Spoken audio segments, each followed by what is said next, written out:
बिस्मिल्लाहिर्रहमानिर्रहीम। अस्सलाम वालेकुम स्टूडेंट्स, मैं हूं हसन फरीद, आपका फिजिक्स टीचर। आज हम चैप्टर नंबर 2 के बकिया न्यूमेरिकल्स करेंगे। तो आइए स्टार्ट करते हैं आज का लेक्चर। न्यूमेरिकल 2.8 की स्टेटमेंट आप लोगों के सामने लिखी है। कहते हैं find the work done when the point of application of force moves in a straight line from point this two point this. सबसे पहले हम देखते हैं कि गिवन डाटा क्या है। सबसे पहले हमें तो एक फोर्स दी हुई है, वो फोर्स मैं यहां पर लिख देता हूं। तो फोर्स है 3i hat plus 2j hat. दूसरी चीज जो हमें दी हुई है वो दो पॉइंट्स हैं। आपको पता है जब भी हमें इस चैप्टर में पॉइंट्स दिए होंगे हम उनके पोजीशन वेक्टर्स लिखेंगे। तो ये पॉइंट 1 है, इसको मैं r1 इसका पोजीशन वेक्टर दे देता हूं और पोजीशन वेक्टर क्या बनेगा, जो 2 है उसके साथ i हैट लगाऊंगा और जो नेक्स्ट टर्म है वो -1 है तो उसके साथ j हैट लगाऊंगा, तो -1j हैट बनेगा, लेकिन -j हैट लिख देता हूं। जो दूसरा पॉइंट है इसी तरह मैं दूसरे पॉइंट का भी पोजीशन वेक्टर लिखूंगा, कोऑर्डिनेट्स की बजाय मैं 6 के साथ i हैट लिखूंगा, फिर प्लस का साइन दूंगा और फिर 4 के साथ j हैट लिखूंगा। तो ये है हमारे पास पोजीशन वेक्टर से आगे। फाइंड आउट क्या करना है, जैसे कि बता रहा है फाइंड द वर्क डन, तो हमें फाइंड आउट करना है वर्क। अगर आपको याद हो वर्क जो है वो फोर्स और डिस्प्लेसमेंट का डॉट प्रोडक्ट है। अगर आप इस इक्वेशन में फोर्स और डिस्प्लेसमेंट की वैल्यू पुट कर दें तो डेफिनेटली आपके पास वर्क आ जाएगा। गिवन डाटा में फोर्स तो है लेकिन डिस्प्लेसमेंट नहीं है। जब दो पोजीशन वेक्टर्स हो तो आपको याद होगा डिस्प्लेसमेंट कैसे निकालते हैं। डिस्प्लेसमेंट होता है r2 माइनस r1। अब r2 हमारे पास है 6i प्लस 4j, इसमें से हमने माइनस करना है r1 को और वो कितना है 2i hat minus j hat. जब हम इनको माइनस करेंगे तो देखते हैं 6i प्लस 4j, ब्रैकेट्स खोलेंगे जी, ये माइनस अंदर वाले साइन चेंज कर देगा तो 2i के साथ -2i हैट आ जाएगा और -j का साइन चेंज होगा तो +j हो जाएगा। अगली बात आपको मालूम है कि i को i के साथ सॉल्व करना है और j को j के साथ सॉल्व करना है, तो 6i माइनस 2i कितना आ जाएगा, 6i minus 2i 4i hat, 4j और प्लस j तो 5j आ जाएगा। तो ये आ जाएगा हमारे पास डिस्प्लेसमेंट आ गया। अब हमें चाहिए वर्क। जैसे कि मैंने आपको बताया work is the dot product of force and displacement. Force का वेक्टर ऑलरेडी हमारे पास था, कितना था 3i प्लस 2j। इसके साथ हमने डॉट लेना है डिस्प्लेसमेंट के वेक्टर का, और डिस्प्लेसमेंट का वेक्टर क्या है 4i hat plus 5j hat. अब डॉट का आपको मालूम है डॉट कैसे लेते हैं, i को i से, j को j से और k को k से आपने मल्टीप्लाई कर देना है।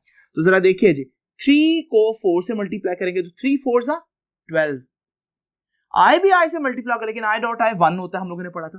फिर 2 को 5 से मल्टीप्लाई करेंगे, 2 5 10 और j डॉट j, तो हमारे पास आंसर कितना आया, j डॉट j 1 होता है, हमारे पास आंसर कितना आया जी 22। लेकिन आप देख रहे हैं कि उसने हमें ये नहीं बताया कि फोर्स न्यूटन्स में है और डिस्टेंस मीटर्स में है, तो मैं ये नहीं कह सकता कि ये जो वर्क आया ये जाउल्स में ही होगा।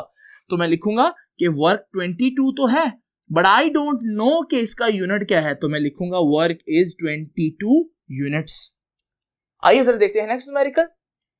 तो न्यूमेरिकल 2.9 जरा देखते हैं जी। शो दैट 3 वेक्टर्स, ये 3 वेक्टर्स हैं। तो पहले तो मैं 3 वेक्टर्स लिख देता हूं गिवन डाटा में। एक है i plus j plus k, दूसरा वेक्टर है 2i minus 3j plus k, और तीसरा वेक्टर है जी हमारे पास 4i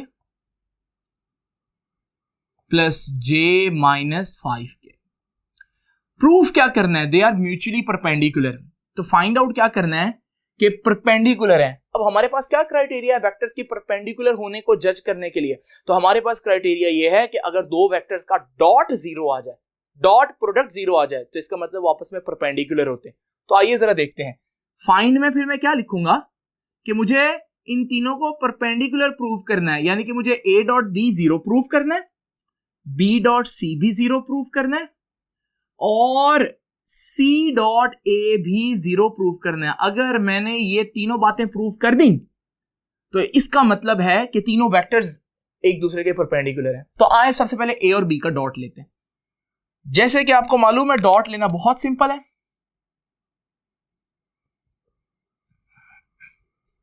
तो ए और बी का डॉट, वेक्टर ए क्या है जी, आई प्लस जे प्लस के, और वेक्टर बी क्या है जी, 2i माइनस 3j प्लस के।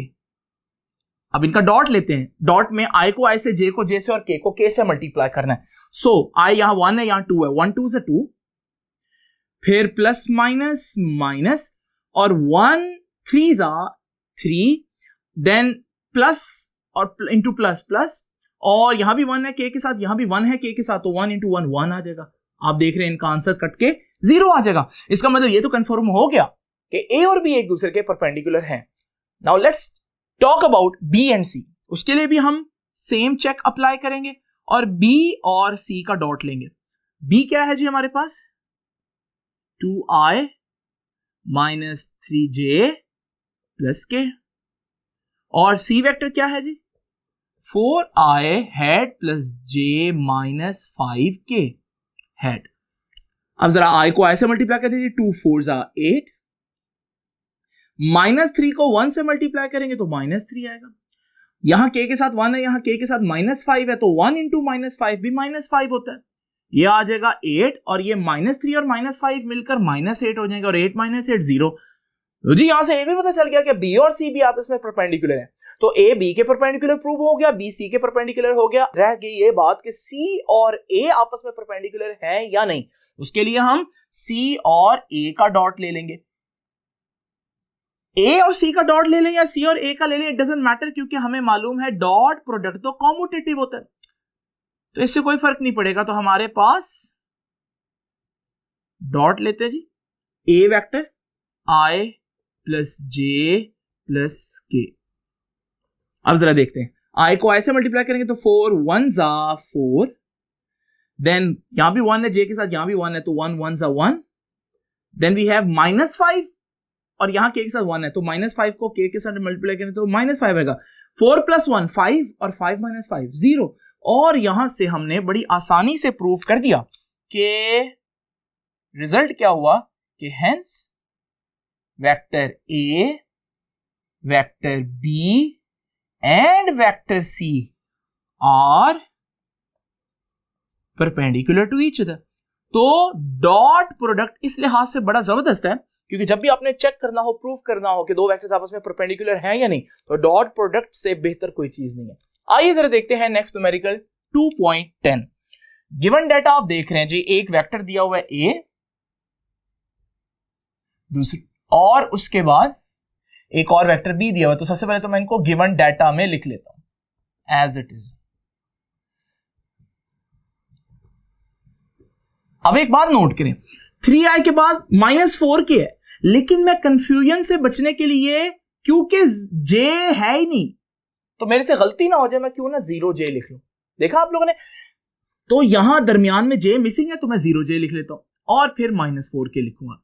इससे ना लिखे फर्क नहीं पड़ेगा, लेकिन गलती के चांस कम हो जाते हैं। Find projection of a on b, a की b पर प्रोजेक्शन। अगर मेरे पास ये वेक्टर a है और ये है वेक्टर b, तो a की प्रोजेक्शन b पर मैंने आपको याद है बताया था शैडो, तो अगर ऊपर से रोशनी पड़े तो इतना हिस्सा जो है वो शैडो होगा b के ऊपर, ये होगा a cos थीटा, और यही उसकी प्रोजेक्शन है। यानी कि हमें फाइंड आउट क्या करना है, a की प्रोजेक्शन यानी कि a cos थीटा, यानी कि हॉरिजॉन्टल कंपोनेंट। अब हमें मालूम है कि a cos थीटा वाला ये सारा कॉन्सेप्ट जो है वो फार्मूला था a dot b is equal to a b cos theta dot product का। हमें क्या फाइंड आउट करना है, a cos थीटा, a और cos थीटा को इधर रखूंगा तो b उधर जाकर डिवाइड हो जाएगा, तो फिर a cos थीटा किसके बराबर आएगा, a डॉट b वही रहेगा, और ये b का मैग्नीट्यूड उधर जाकर डिवाइड होगा। मैग्नीट्यूड के लिए मैं जरा आसानी रहे, मैं b का मैग्नीट्यूड के लिए सिंबल डाल देता हूं, ठीक है जी। अब इस इक्वेशन में अगर मैं ये वैल्यूज पुट कर दूं तो डेफिनेटली मेरे पास a cos थीटा यानी कि प्रोजेक्शन आ जाएगी, लेकिन ये वैल्यूज मेरे पास है नहीं। तो पहले तो मैं a डॉट b निकालता हूं। दो वेक्टर्स दिए हैं, इनका डॉट निकालना बहुत आसान है जी। इन दोनों वेक्टर्स का dot a dot b find out करते हैं। तो a dot b find out करना है, उसके लिए हम a लेंगे एज इट इज, तो I minus 2j plus 3k dot B which is 3I plus 0j minus 4k. इनका डॉट लेते हैं जी, I को I से मल्टीप्लाई करेंगे तो 1 3 जा 3 माइनस, अच्छा j को j से मल्टीप्लाई, यहाँ j 0 है तो 0 से मल्टीप्लाई होगा तो 0 हो जाएगा, और बाकी रहेगा k, यहाँ -4 है और यहाँ 3 है, 3 को -4 से मल्टीप्लाई करेंगे तो -12 आएगा, इसको सॉल्व करेंगे, ये आ गया मेरे पास -9, तो a डॉट b तो मेरे पास आ गया जी, ठीक हो गया। अब a डॉट b तो निकाल लिया, अब मैंने क्या निकालना है, b का मैग्नीट्यूड, किसी भी वेक्टर का मैग्नीट्यूड तो हम बहुत न्यूमेरिकल्स में निकाल चुके हैं, तो इस b का मैग्नीट्यूड कैसे निकालेंगे जी, हमें मालूम है पहले कंपोनेंट का स्क्वायर प्लस दूसरे कंपोनेंट यानी y कंपोनेंट का स्क्वायर प्लस तीसरे कंपोनेंट यानी कि z कंपोनेंट का स्क्वायर। अब जरा देखते हैं x कंपोनेंट कितना है, इसका 3 है, y कंपोनेंट कितना है ही नहीं 0, और z कंपोनेंट कितना है -4। आप इसको सॉल्व करेंगे, 3 का स्क्वायर कितना आएगा 9, -4 का स्क्वायर पॉजिटिव ही आएगा लेकिन 4 का स्क्वायर 16 होता है, 9 प्लस 16 25, और हमें मालूम है कि 25 का अंडर रूट होता है 5। लो जी, अब ये सारी वैल्यूज पुट करता हूं इक्वेशन नंबर 1 में। इक्वेशन नंबर 1 क्या थी जी, इक्वेशन नंबर 1 थी कि a cos theta is equal to a dot b, और a डॉट b का आंसर मैंने निकाला है कितना, -9 डिवाइडेड बाय b का मैग्नीट्यूड, और b का मैग्नीट्यूड भी मैंने निकाला कितना 5, तो इसका मतलब a cos थीटा, जिसको दूसरा नाम क्या देंगे, प्रोजेक्शन ऑफ वेक्टर a, कितना आया -9/5। So this is how you can find the projection of any vector. अब जरा डिस्कस करते हैं नेक्स्ट न्यूमेरिकल। तो स्टूडेंट देखते हैं 2.11 की statement, vectors a and b are 4 units north.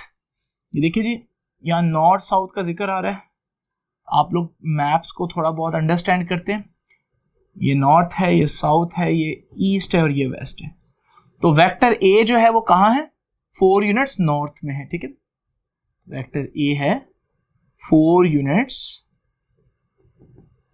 North, vector b है 3 यूनिट्स वेस्ट, 3 यूनिट्स वेस्ट, और वेक्टर c है 8 यूनिट्स ईस्ट। और हमें ये 3 चीजें फाइंड आउट करनी है, a cross b, a cross c और b क्रॉस c। मैं इनमें एक पार्ट खुद करूंगा, बाकी 2 पार्ट आप लोग करेंगे बिल्कुल सिमिलर मेथड से। तो मैं a cross b find out करूंगा। तो अब जरा देखिए जी, a क्रॉस b कैसे करेंगे। सबसे पहले a क्रॉस b का मैग्नीट्यूड निकाल लेता हूं मैं। तो a क्रॉस b का मैग्नीट्यूड क्या होगा, a b साइन थीटा, इसमें n हैट नहीं आएगा क्योंकि मैग्नीट्यूड की बात कर रहे हैं। a का मैग्नीट्यूड कितना है 4, b का मैग्नीट्यूड कितना है 3, और बाकी आएगा एंगल का साइन, a और b एक नॉर्थ में एक वेस्ट में, नॉर्थ और वेस्ट के दरमियान एंगल क्या बन रहा है 90, तो साइन 90 आएगा जो कि 1 होता है, तो इसका आंसर आ गया 12। तो हमारे पास a क्रॉस b का मैग्नीट्यूड तो 12 आ गया, बट क्वेश्चन ये है कि a क्रॉस b की डायरेक्शन कहां को होगी। तो इसको जरा ध्यान से सुनना है। आपको मालूम है डायरेक्शन के लिए a क्रॉस b की डायरेक्शन राइट हैंड रूल से निकाली जा सकती है। तो जरा देखते हैं, राइट हैंड रूल अप्लाई करते हैं। लेकिन एक बात मैं आपको पहले बता दूं, हमारे पास इस तरह से व्हाइट बोर्ड के ऊपर मैंने नॉर्थ साउथ वेस्ट और ईस्ट बनाया, लेकिन रियलिटी में जब आप देखेंगे, जैसे किसी नक्शे के ऊपर अगर नॉर्थ ईस्ट रखा हुआ है तो नक्शा तो आपने मेज पर रखा होगा और आप उस मेज पर रखकर उस नक्शे को पढ़ेंगे। यानी कि जब मैं बुक में नॉर्थ बनाऊंगा तो नॉर्थ आप ऊपर बनाएंगे क्योंकि कोई चारा नहीं है, लेकिन जब हम वेस्ट से नॉर्थ देखते हैं तो ये एक्चुअली ऊपर नहीं है, नॉर्थ होता है आपके सामने। तो अगर इस सिचुएशन में देखें, A और B, A क्रॉस B लेना है तो आपको राइट हैंड में A से B की तरफ जाना है। A क्या है नॉर्थ और B क्या है वेस्ट, यानी कि आपको नॉर्थ से वेस्ट की तरफ जाना है राइट हैंड को रोटेट करना है। लेकिन आप इसको यूं इमेजिन करें कि आपने नॉर्थ से वेस्ट की तरफ जाना है, मगर नॉर्थ तो आगे होता है, तो ये जो अंगूठे की डायरेक्शन है ये एक्चुअली क्या आएगी, अपवर्ड आएगी। तो ये राइट हैंड रूल लगाते हुए आप लोगों ने जरा ध्यान रखना है इस चीज का। तो हमारे पास राइट हैंड रूल से डायरेक्शन कहां है, वर्टिकली अपवर्ड। तो A क्रॉस B इतने मैग्नीट्यूड का और इस डायरेक्शन में, तो हमारा फाइनल आंसर फिर क्या हुआ कि हमारा A क्रॉस B बराबर आया 12 यूनिट्स, और किस डायरेक्शन में, वर्टिकली अपवर्ड। आइए जरा देखते हैं next question. So 2.12 the torque about a given point is given by R cross F। वैसे हमें मालूम है टॉर्क का फॉर्मूला, लेकिन उसने फिर भी बता दिया। कंसीडर अ फोर्स, कह रहा है इस फोर्स को जरा इमेजिन करें। इस फोर्स को मैं गिवन डेटा में लिख लेता हूं। फोर्स है -3I hat plus J hat plus 5K hat Newton acting on a point. ये पॉइंट है, ये आपका पोजीशन वेक्टर है 7I hat plus 3J hat plus K hat. Find out क्या करना है, व्हाट इज द टॉर्क। तो टॉर्क हमें फाइंड आउट करना है, और टॉर्क उसने बताया कितना होता है, R क्रॉस F होता है, और ये हमें फाइंड आउट करना है। अब जरा देखिए, सिंपल आपने करना क्या है, दो वेक्टर्स का क्रॉस लेना है। तो जरा देखिए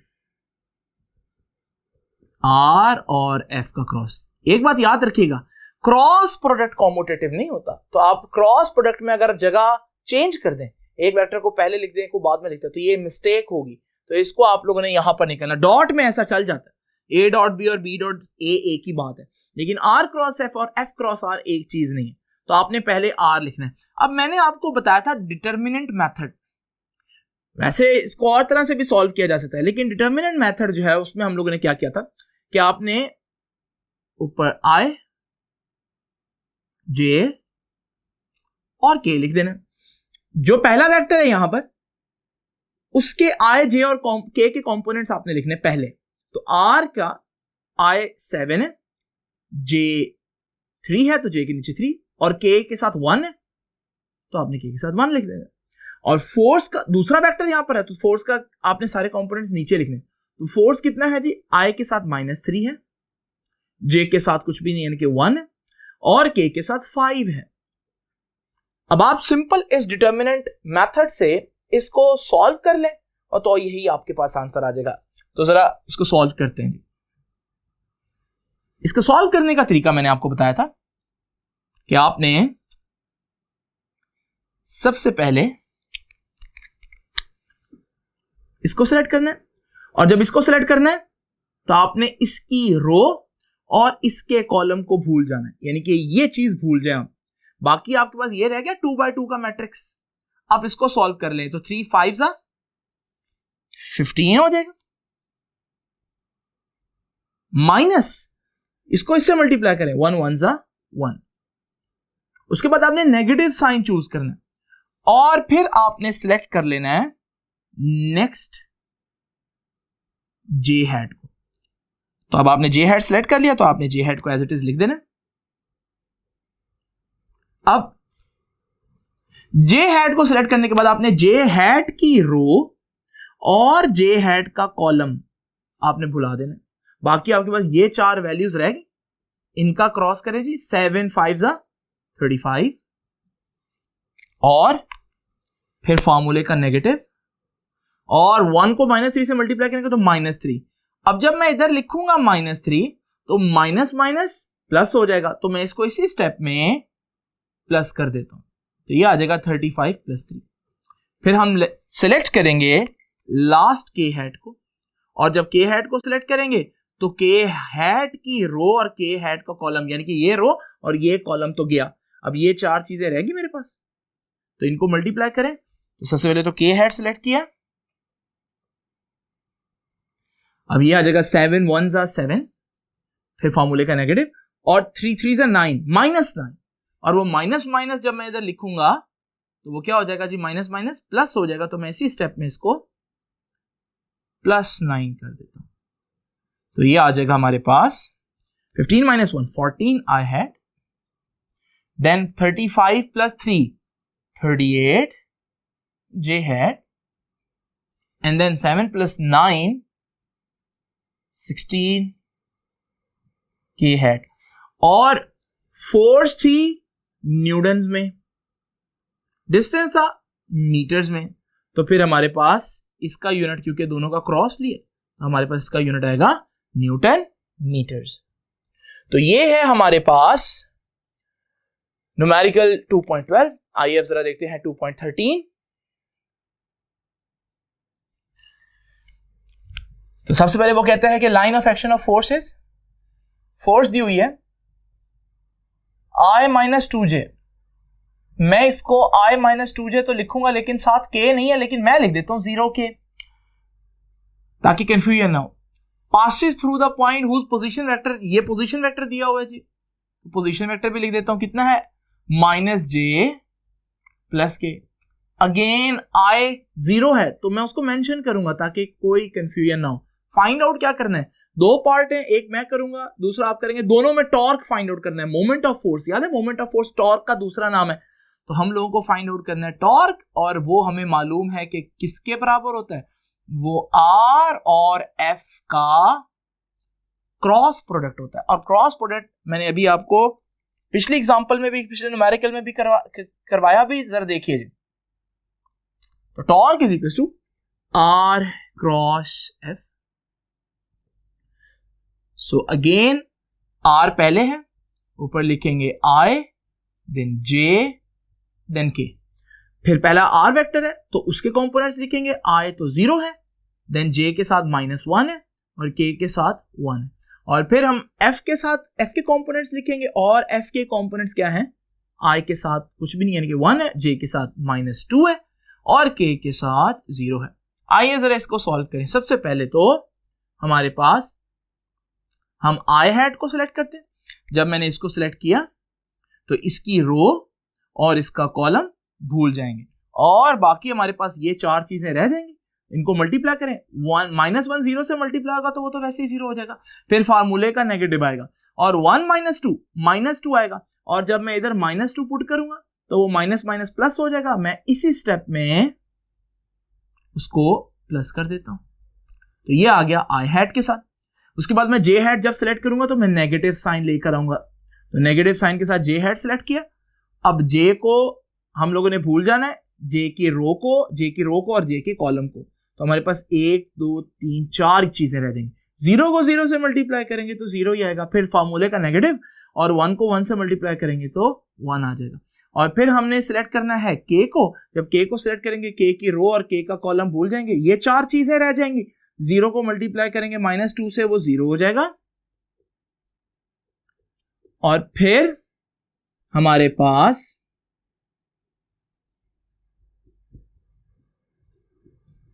साइन आएगा नेगेटिव का, और फिर 1 × -1 आ जाएगा, तो वो +1 हो जाएगा मल्टीप्लाई करके। तो इसको आप सॉल्व कर लें, यही आपका फाइनल आंसर आएगा। तो 0 + 2 2, और इंटू I हैट, सो ये बन जाएगा 2I हैट।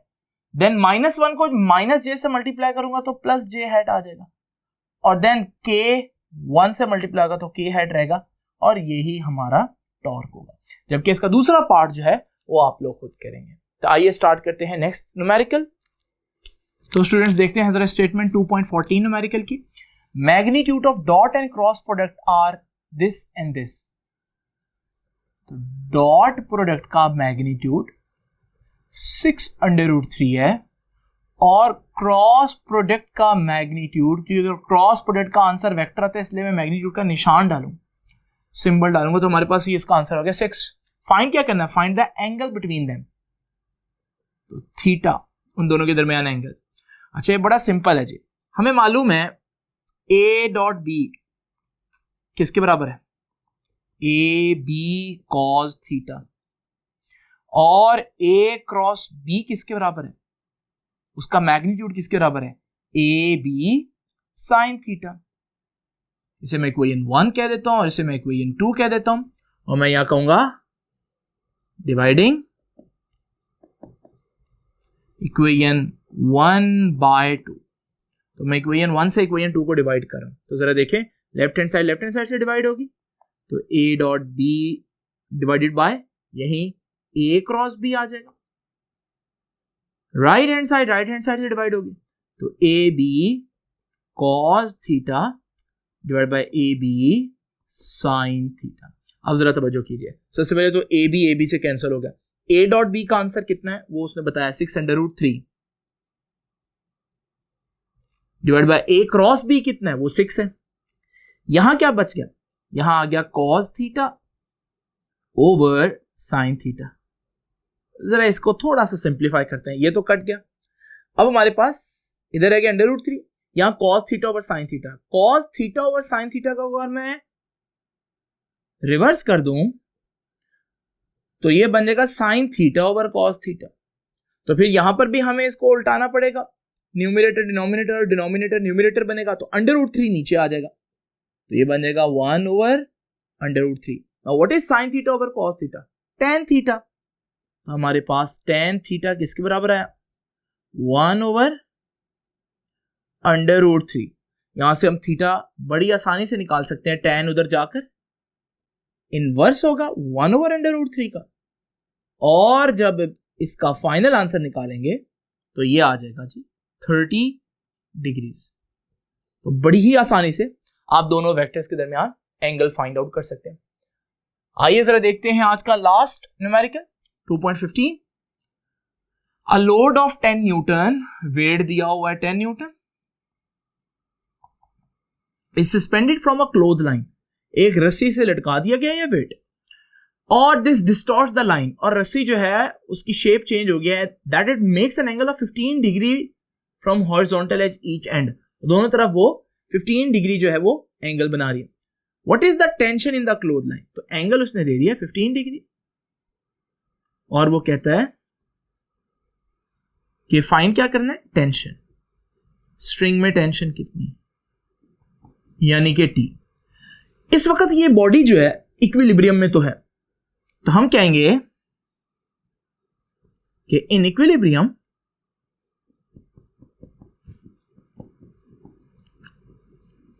हमें मालूम है कि वर्टिकल फोर्सेस का सम क्या होता है 0, हॉरिजॉन्टल का भी 0 होता है, लेकिन यहां मेरा जो ज्यादा कंसर्न है वो वर्टिकल के साथ है। जरा तवज्जो कीजिए, ये टेंशन के दो कंपोनेंट्स बनाए जा सकते हैं ऐसे,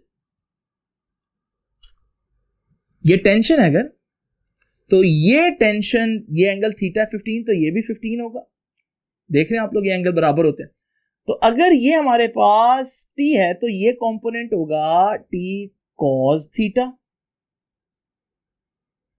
और टेंशन के ये कंपोनेंट होगा T sin थीटा।